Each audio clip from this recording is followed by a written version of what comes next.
Welcome to the course of Psychological Testing and Measurement 1. I'm your course instructor Nazir Yaqub.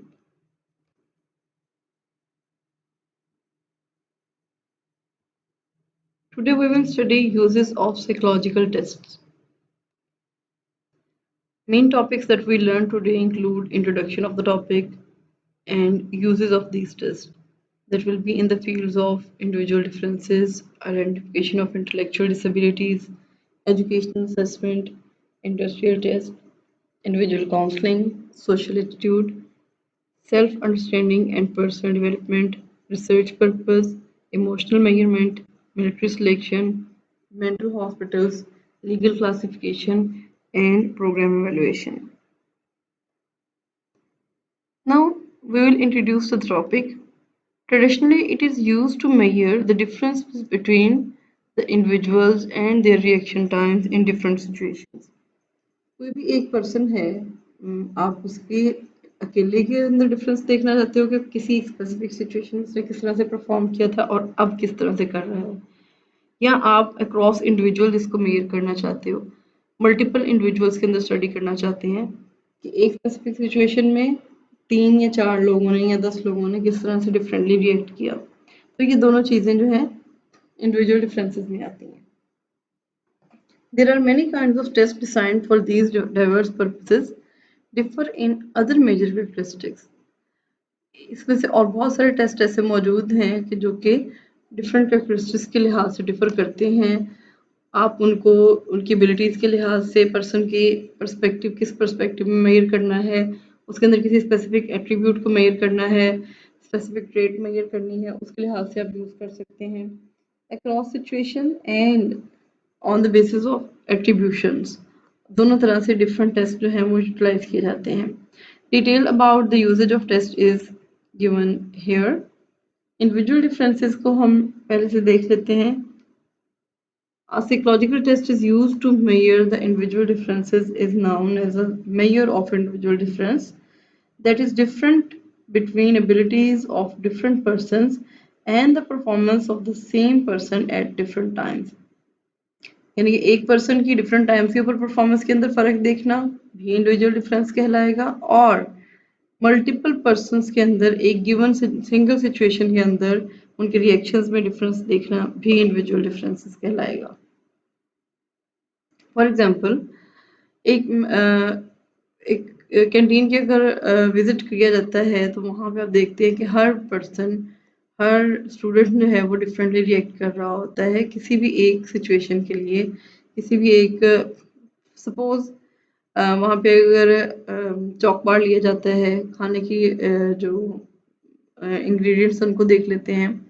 हमारे पास एक item है chalk बार, अगर उसको जो है किसी स्पेसिफिक ग्रुप को दे दिया जाए कि वो लोग सब स्टूडेंट्स जो हैं वो चॉक बार जो है उसे यूटिलाइज करेंगे, खाएंगे, तो उसमें से ग्रुप के हर मेंबर का उसको एंजॉय करने का मेथड अलग होगा, उसको जो है उसकी ईटिंग बिहेवियर, ईटिंग एबिलिटी थोड़ी सी डिफरेंट होगी, उसको खाने का स्टाइल डिफरेंट होगा। तो ये सारी की सारी चीज़ें जो है इंडिविजुअल डिफरेंसेस में आती हैं, और उनके खाने के बाद अगर उनसे कमेंट्स लिए जाए तो हर पर्सन जो है वो डिफरेंट वे में कमेंट करेगा। All these things are the part of individual differences. Next है identification of intellectual disabilities. Intellectual disabilities की आइडेंटिफिकेशन के लिए भी साइकोलॉजिकल टेस्ट यूज़ किए जाते हैं। Psychological test are helpful in identification of mentally retarded individuals. हमारे पास यूजेस ऑफ टेस्ट के साथ साथ एक टाइप्स ऑफ टेस्ट की कैटेगरी भी मौजूद है। उस लेसन के अंदर मैंने एक्सप्लेन किया है कि किस तरह से मेंटल रिटार्डेशन को स्टडी किया जाता है। किसी एक पर्सन को बताने के लिए कि ये मेंटली रिटार्डेड है या नहीं है, दो तरह की मेजर्स ली जाती हैं। एक तो है आईक्यू मेजर किया जाना उस पर्सन का। डीएसएम ने जो उसका लेटेस्ट रिवीजन है 5 and 5 TR, उसके अकॉर्डिंग हम सिर्फ आईक्यू की बेस पे पर्सन को नहीं कह सकते कि ये मेंटली रिटार्डेड है। हमने उसके साथ साथ उसकी डेली रूटीन की फंक्शनिंग को भी देखना है, वो उसकी सोशल फंक्शनिंग, उसकी पर्सनल ग्रूमिंग, वो सारी चीज़ें भी हमने असेस करनी है। तो साइकोलॉजिकल टेस्ट के अंदर ही फर्दर इंटेलिजेंस टेस्ट की एक टाइप मौजूद है जो कि फर्द के अंदर आईक्यू लेवल को मेजर करती है। और हमारे पास मेंटल रिटार्डेशन की असेसमेंट के लिए पर्सन की इंटेलिजेंस को मेजर करना प्लस उसकी सोशल फंक्शनिंग को मेजर करना, दोनों को मिला के हम बता सकते हैं कि ये पर्सन जो है ये मेंटल रिटार्डेड है या नहीं है, और अगर मेंटल रिटार्डेशन के अंदर मौजूद है तो किस लेवल की है। नेक्स्ट है level of severity of intellectual disability.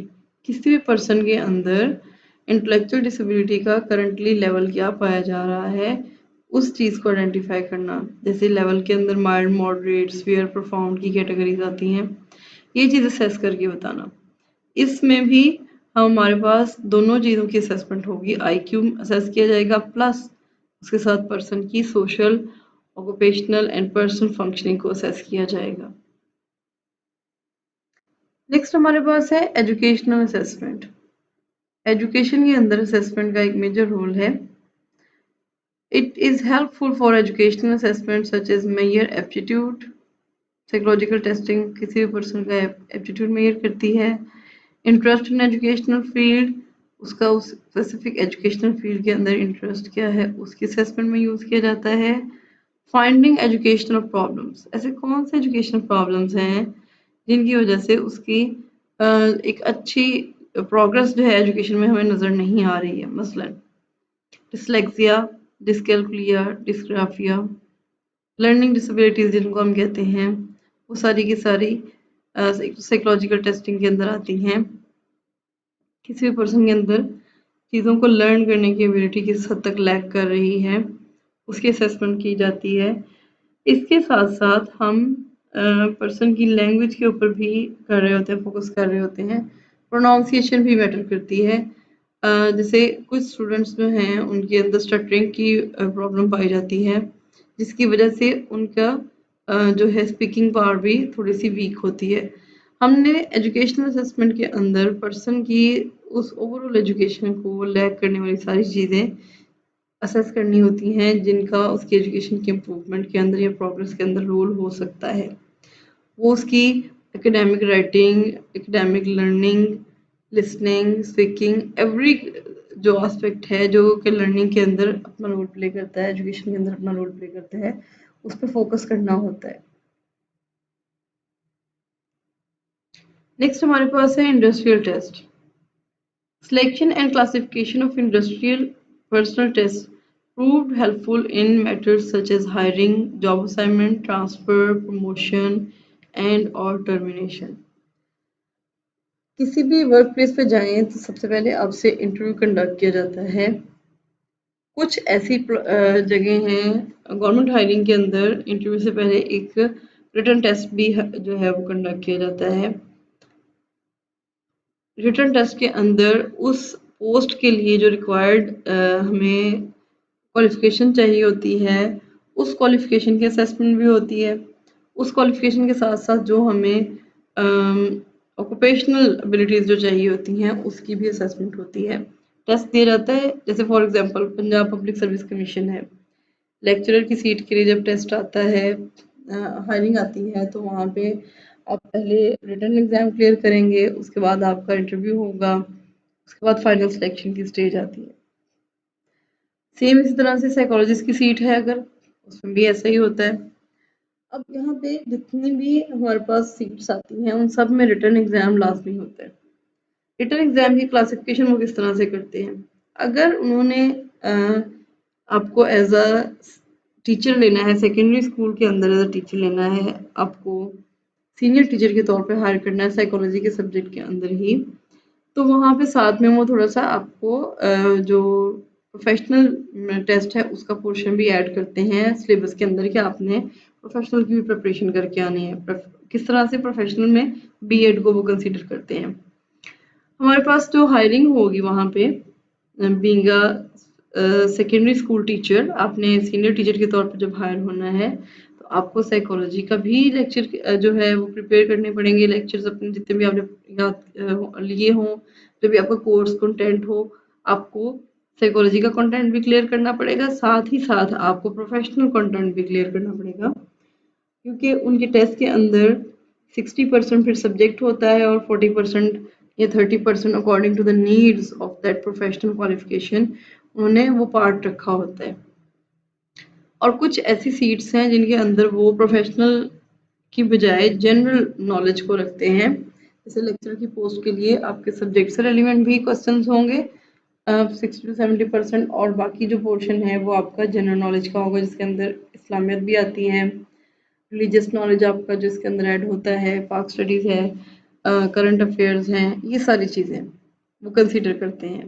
तो हमें हायरिंग के दौरान जो है जितने भी हमारे पास टेस्टिंग है वो सारी की सारी हेल्प करती है कि हमने हायरिंग कैसे करनी है। हम वहाँ से स्क्रीन आउट कर लेते हैं पार्टिसिपेंट्स को टेस्ट की बेस पे। उसमें से जो top of the list candidates होते हैं उनको इंटरव्यू के लिए कॉल कर लेते हैं। इससे टाइम की भी बचत हो जाती है और हमें ये पता होता है कि हमारे पास जो कैंडिडेट्स इंटरव्यू के लिए आए हैं वो सबके सब जो हैं वो क्वालिफिकेशन रेलिवेंट रखते हैं, रेलिवेंट उनके अंदर स्किल्स मौजूद हैं जो हमें अपनी सीट के लिए चाहिए। नेक्स्ट जॉब असाइनमेंट के लिए हम किस तरह से टेस्ट को यूज़ करते हैं।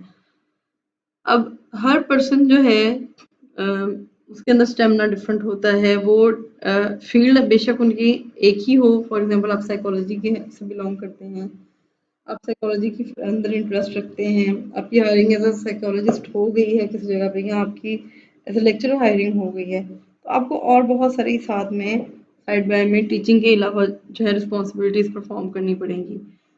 इन what areas you are performing better वो हमने चूज करना है। उसके लिए भी हम टेस्टिंग यूज करते हैं या उस पर्सन को ऑब्जर्व कर लेते हैं। जो टेस्ट है वो क्विक वे है, ऑब्जर्वेशन के लिए टाइम निकालना पड़ेगा अलहदा से, एक पर्सन को जो है वो साथ अटैच करना पड़ेगा, लेकिन टेस्ट जो है एक सिंपल वे है कि फौरन से आपको रिजल्ट्स मिल जाते हैं। जॉब असाइनमेंट के लिए भी हम इसको यूज करते हैं। फिर ट्रांसफर के लिए हमने किसी स्पेसिफिक पर्सन को किस जगह पर ट्रांसफ़र करना है।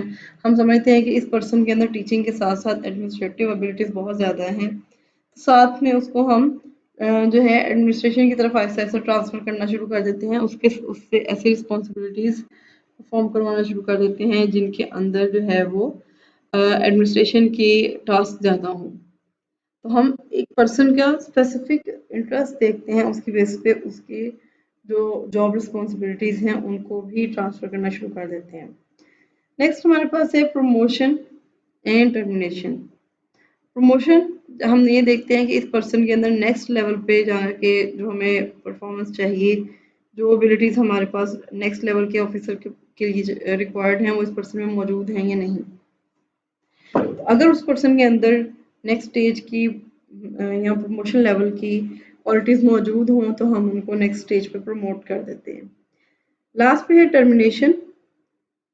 जिस तरह से हमारे पास आर्मी अल्फा और बीटा की एग्जांपल थी टेस्ट की टाइप्स के अंदर, वहाँ पे हमने देखा कि जब आर्मी अल्फा और आर्मी बीटा को ऐसे स्टेजेस पे भी यूज़ किया जाता है।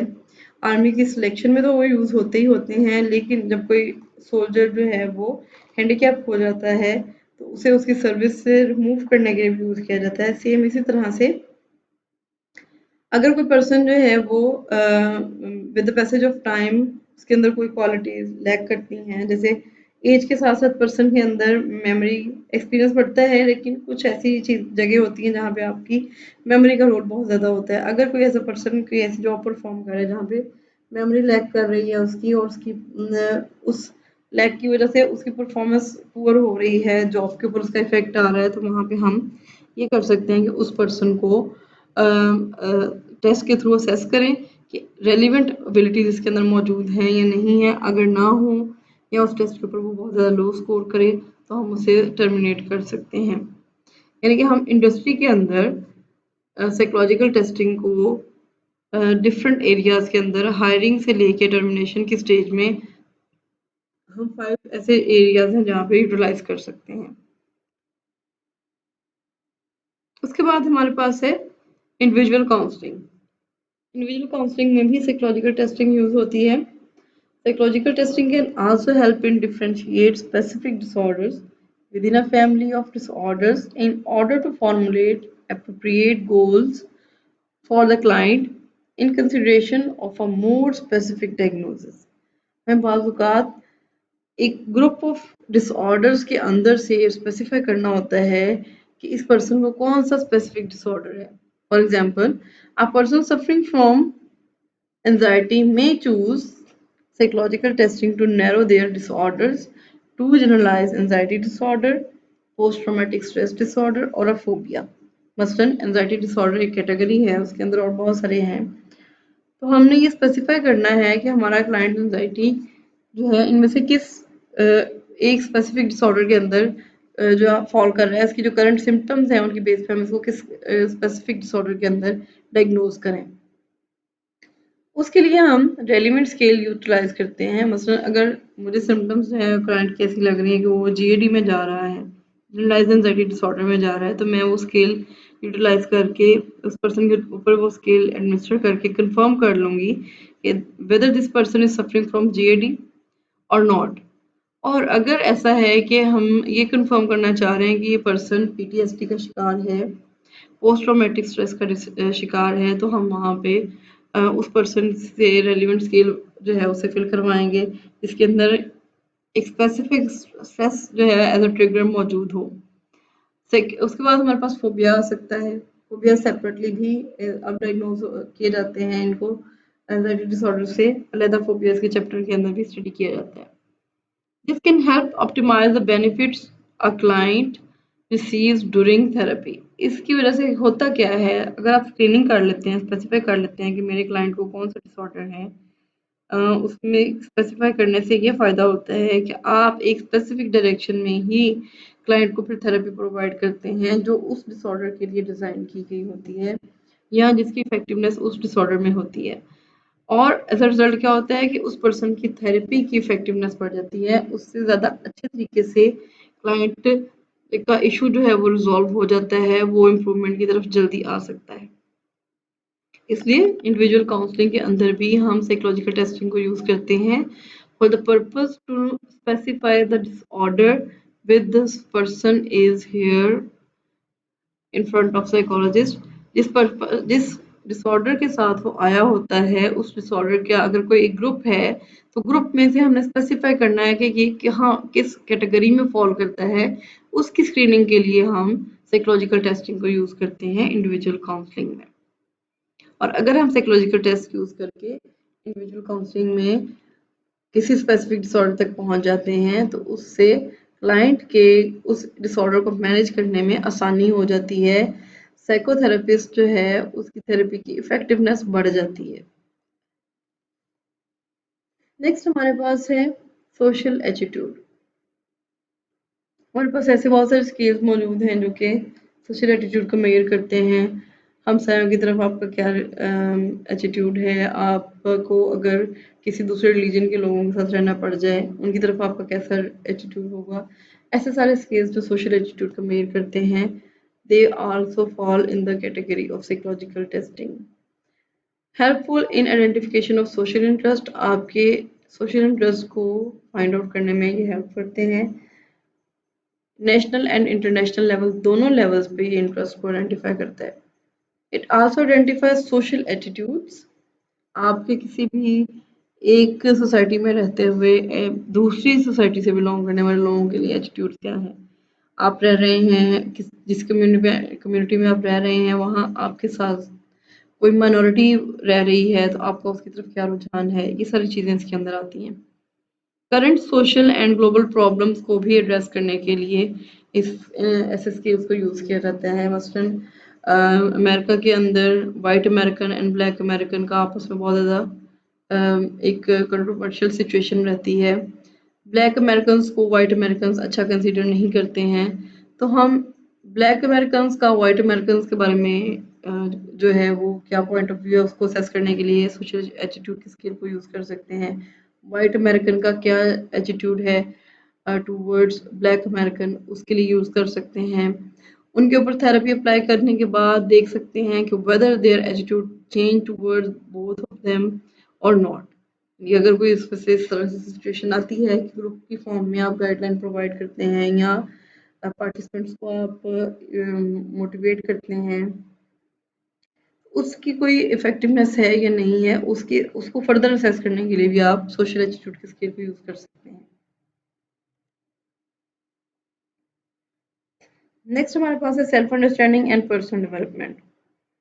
There is a growing emphasis on the use of tests to enhance self-understanding and personal development within this framework. किसी भी पर्सन के अंदर अपनी ज़ात को समझने में और अपनी पर्सनल डेवलपमेंट के लिए भी साइकोलॉजिकल टेस्टिंग को यूज़ किया जाता है। इसमें हम ये देख लें कि competition with in one self को हम देख रहे होते हैं, how much you have competed with your self. पहले एक रेटिंग ले ली जाती है पर्सन को काउंसलिंग सर्विसेज प्रोवाइड करवा के, या उसको जो है आप कोई भी थेरेपी आप प्रोवाइड करते हैं, उसके बाद उसकी इफेक्टिवनेस देखनी और देखा जाए कि किस तरह से उसकी इफेक्टिवनेस आ रही है या नहीं आ रही है, और एक पर्सन ने अपने अंदर एक कोई चेंज लेके आया है वो या नहीं लेके आया। ये सारी चीज़ें जो हैं ये इसी के अंदर स्टडी की जाती हैं। Test scores are given as an aid to one's decision making process. अगर हम किसी पर्सन की इस तरह से असेसमेंट करते हैं तो उसको स्कोर्स बता दिए जाते हैं कि इस दफ़ा आपका स्कोर ये आया है, कोशिश करनी है कि अगली दफ़ा आपका स्कोर ज़्यादा आए। इससे क्या होता है कि क्लाइंट जो है वो थोड़ा सा अपने आप को फिर इम्प्रूव करने की कोशिश करता है, सेल्फ कंपटीशन में बेहतर होने की कोशिश करता है। एज अ रिजल्ट उसके अपने आप के अंदर जो है एक अच्छा चेंज आएगा और सेल्फ अंडरस्टैंडिंग अच्छी डेवलप होगी और पर्सनल डेवलपमेंट में इम्प्रूवमेंट आएगी। नेक्स्ट हमारे पास है रिसर्च पर्पस। टेस्टिंग को हम रिसर्च पर्पस के लिए भी यूज करते हैं। Basic research purpose measurement of individual differences is made possible by well constructed test that is prerequisites in basic research. Basic research में हम स्किल्स को यूटिलाइज करते हैं अकॉर्डिंग टू द नीड। हम जो भी वेरिएबल्स मेजर कर रहे हैं उनसे रेलिवेंट स्किल्स को यूज करते हैं। It also provides standardized tools for investigating varied problems such as lifespan development changes. ये हमें स्टैंडर्डाइज टूल्स भी प्रोवाइड करते हैं। फॉर एग्जांपल आप स्टडी करते हैं डेवलपमेंटल साइकोलॉजी के अंदर ये टॉपिक्स आते हैं जिसमें हम ओवर द लाइफ स्पैन एक पर्सन को स्टडी करना चाहें। लॉन्ग टर्म स्टडीज जो होती हैं, लॉन्गिट्यूडनल स्टडीज जिनको कहा जाता है, जिनमें एक लॉन्गर ड्यूरेशन के लिए पार्टिसिपेंट को स्टडी किया जाता है, उसमें हम एक लाइफ स्पैन से निकल के दूसरे लाइफ स्पैन में पर्सन के अंदर क्या चेंज आया है वो देख सकते हैं।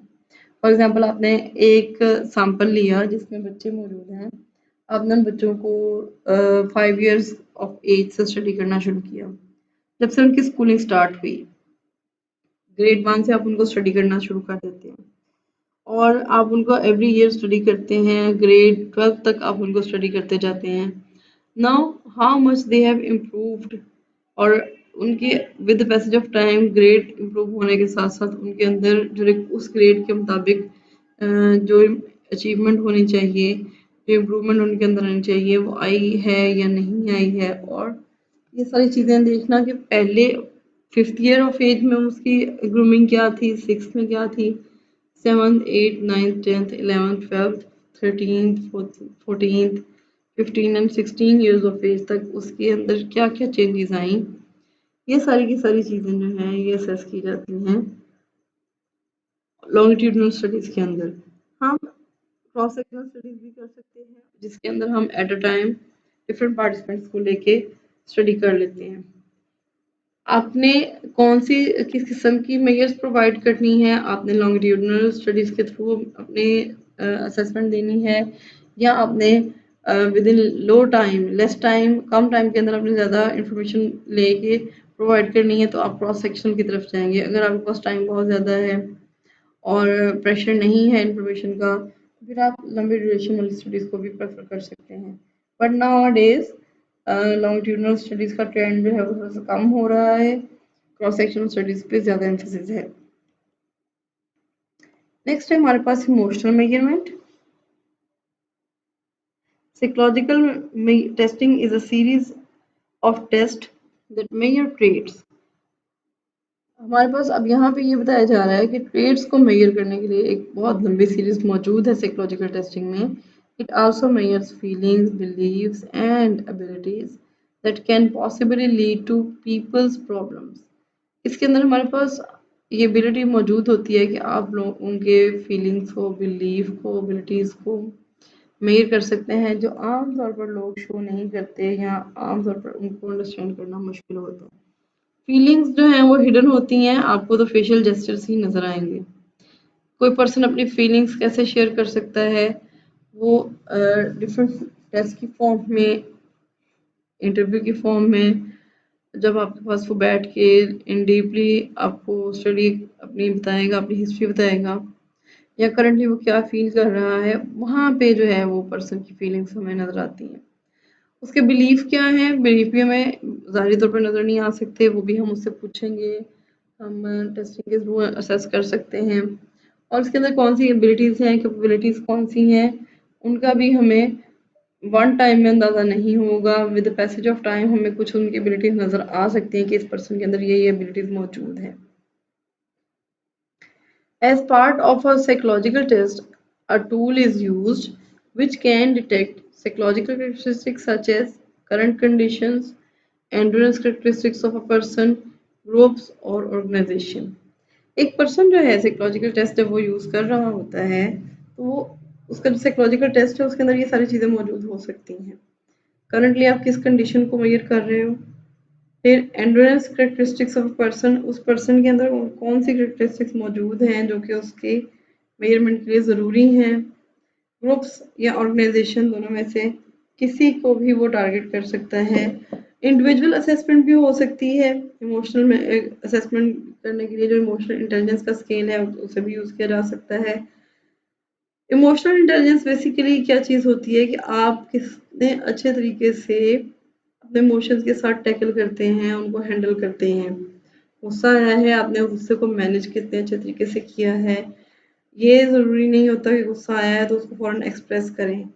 ये इमोशनल इंटेलिजेंस का लेवल जो है वो थोड़ा-सा कम कंसीडर किया जाता है। अच्छी इमोशनल इंटेलिजेंस ये है कि आपको गुस्सा आया है, आपने कंट्रोल किया है और उस सिचुएशन को कोप किया है। सेम इसी तरह से जितने भी इमोशनल मेजरमेंट्स हैं वो सारे के सारे इसी तरह के एरियाज को मेजर करते हैं, इमोशनल इंटेलिजेंस को या इमोशनल मेच्योरिटी को मेजर करने के लिए उनको इस्तेमाल किया जाता है। नेक्स्ट हमारे पास है military selection. A closely related application of psychological testing is to be founded in the selection and classification of military personnel. जो आर्मी के सोल्जर्स हैं, ये पर्सनस हैं, उनकी सिलेक्शन में और उनकी क्लासिफिकेशन में बहुत ज़्यादा रोल है मिलिट्री का। From simple beginning in the world war, testing के थ्रू आपने वर्ल्ड वॉर में पर्सन की, सोल्जर्स की सिलेक्शन स्टार्ट की। The scope and variety of psychological test employed in military situations underwent a phenomenal increase during World War II. अब ऐसा ऐसा क्या हुआ, साइकोलॉजिकल टेस्ट पहले आए, स्कोप उनका जो है variety of psychological test use होने लगे मिलिट्री के अंदर, उनको डिफरेंट सिचुएशन में जो आर्मी सोल्जर्स थे उनके ऊपर अप्लाई किया गया और Aahista Aahista world war to तक ये सारा फिनोमिना जो है इसमें इम्प्रूवमेंट आती गई, ये बेहतरी की तरफ आ गया, इसको ज़्यादा इस्तेमाल होने लगा। Subsequently, research on test development has been containing on a large scale in all brands of the normed services. जब आर्मी को इसका इतना ज़्यादा फायदा हुआ तो आहिस्ता आहिस्ता स्किल डेवलपमेंट या टेस्ट डेवलपमेंट की तरफ इनका रुझान पैदा हुआ और उन्होंने बहुत बड़े पैमाने पर जो है वो इसको इस्तेमाल करने के लिए कोशिश शुरू कर दी। लार्ज स्केल में बहुत बड़ी लेवल पे इन्होंने काम स्टार्ट कर दिया कि जितनी भी नॉर्म्स की सर्विसेज हैं उन सब के ऊपर हम काम शुरू कर दें। मसलन पर्सनैलिटी को मेजर करने के लिए डिफरेंट स्केल्स की डेवलपमेंट काम शुरू होने लग गया। पर्सन की जो इमोशनल स्टेट्स हैं उनके लिए उन्होंने असेसमेंट स्टार्ट कर दी। तो ये सारे के सारे ऐसे एरियाज हैं जिनकी तरफ रुझान बढ़ना शुरू हो गया कि उनमें से रेलिवेंट स्केल्स जो है उनको डेवलप किया जाए। नाउ मेंटल हॉस्पिटल्स, इनके अंदर भी जो स्केल्स हैं वो यूज़ होते हैं, साइकोलॉजिकल टेस्ट यूज़ होते हैं। इन क्लिनिकल और mental hospitals psychological test are used primarily for individuals diagnosis of factors associated with personal problems of learning. Clients के अंदर हम ये देखते हैं आमतौर पे जितने भी हमारे पास हॉस्पिटल्स हैं, मेंटल हॉस्पिटल्स हैं, वहाँ पे जो पेशेंट्स होते हैं उनमें ये देखा जाता है कि हर पर्सन का इंडिविजुअल डायग्नोसिस देखा जाता है और ऐसे कौन से फैक्टर्स हैं जो उस पर्सन को उस डायग्नोसिस की तरफ लेके आए हैं, उसकी असेसमेंट भी की जाती है। मसलन पर्सनल प्रॉब्लम्स ऑफ लर्निंग देखी जाती हैं, इंडिविजुअली टारगेट किया जाता है उस पर्सन को, उसकी असेसमेंट इंडिविजुअल की जाती है।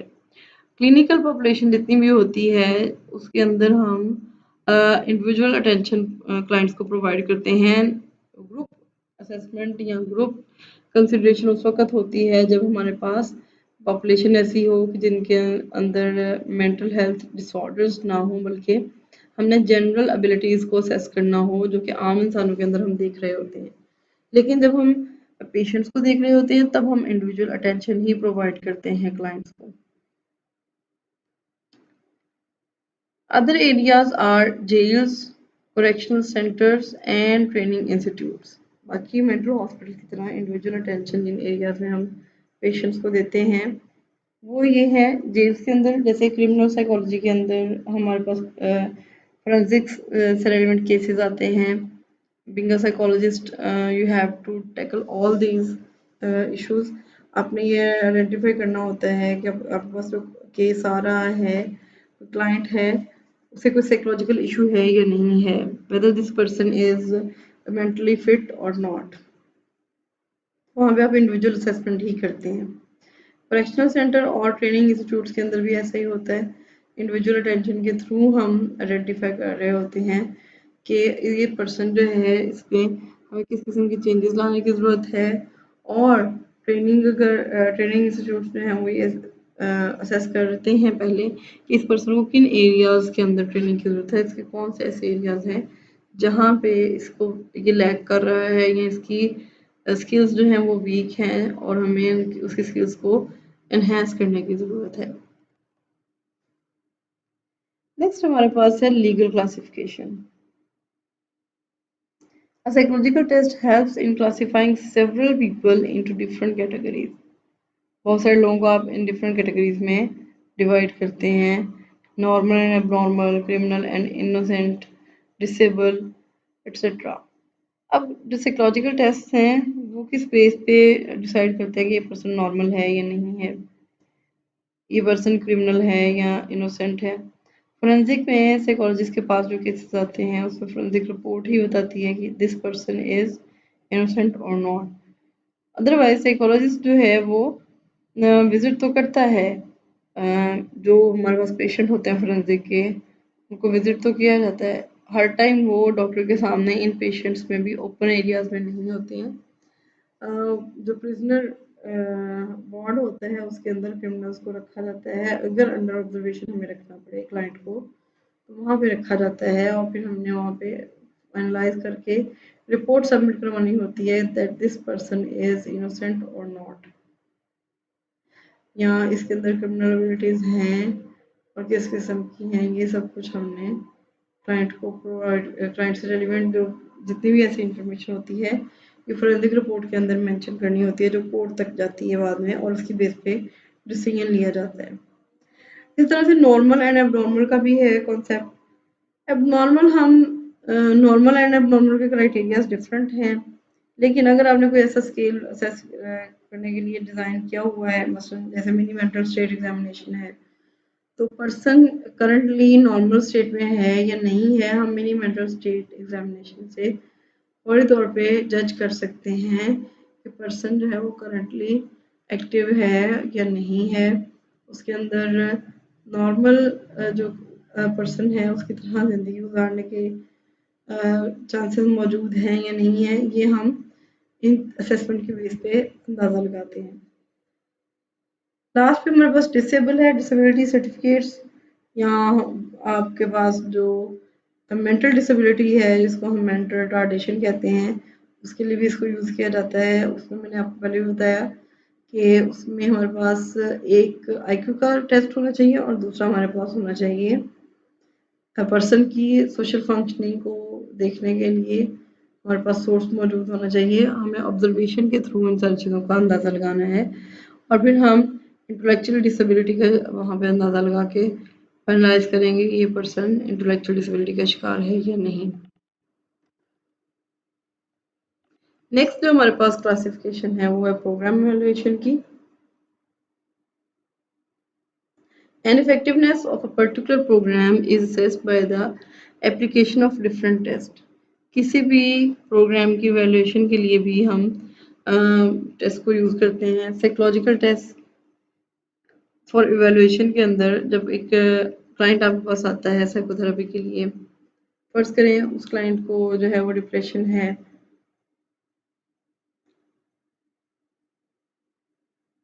वो आपसे डिप्रेशन का ट्रीटमेंट ले रहा है, साइकोथेरेपी प्रोवाइड की जा रही है उस पर्सन को।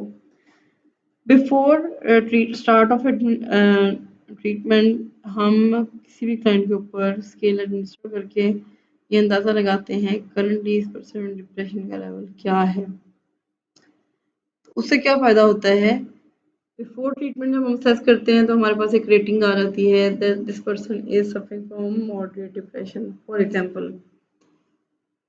जब हम साइकोथेरेपी प्रोवाइड करना शुरू करते हैं और 1 वीक के बाद आप दोबारा से इवैल्यूएट करते हैं कि मेरी थेरेपी ने साइकोथेरेपी ने किस हद तक इस पर्सन को इफेक्टिव चेंज लेके आया, इसके अंदर कितना मेरी इफेक्टिव रही है थेरेपी। तो वो जो इफेक्टिवनेस है वो हम दोबारा से एक स्केल एडमिनिस्टर करके जिसके अंदर हम ये असेस करते हैं कि इस पर्सन का अब डिप्रेशन का लेवल क्या है, ये अंदाज़ा लगा सकते हैं। ये समझ लें कि बिफोर थेरेपी आपने असेसमेंट की एंड आफ्टर थेरेपी असेसमेंट की।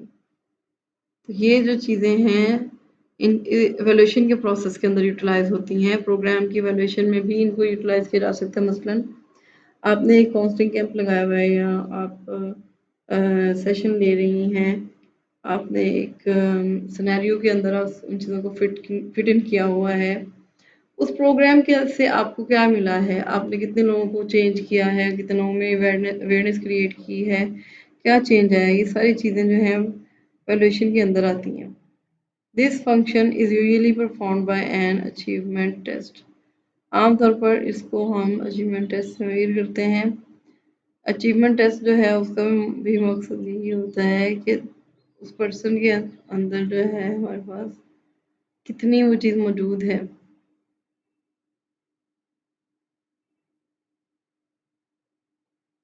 जिसकी असेसमेंट आप करना चाह रहे हैं। आप किसी प्रोग्राम की वैल्यूएशन करें या आप किसी सिंगल इंडिविजुअल की करें, उसके अंदर प्री एंड पोस्ट का एनालिसिस ज़रूरी होता है।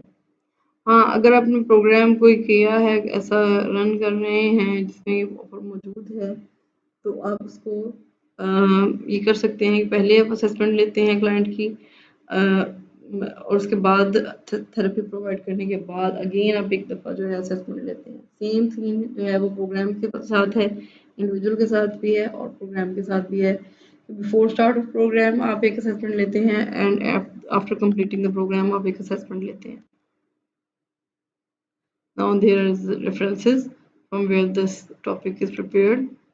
If you have any queries and feedback about the topic we have studied today, you can contact me on the given email address. Thank you for listening. Thank you very much. Allah Hafiz.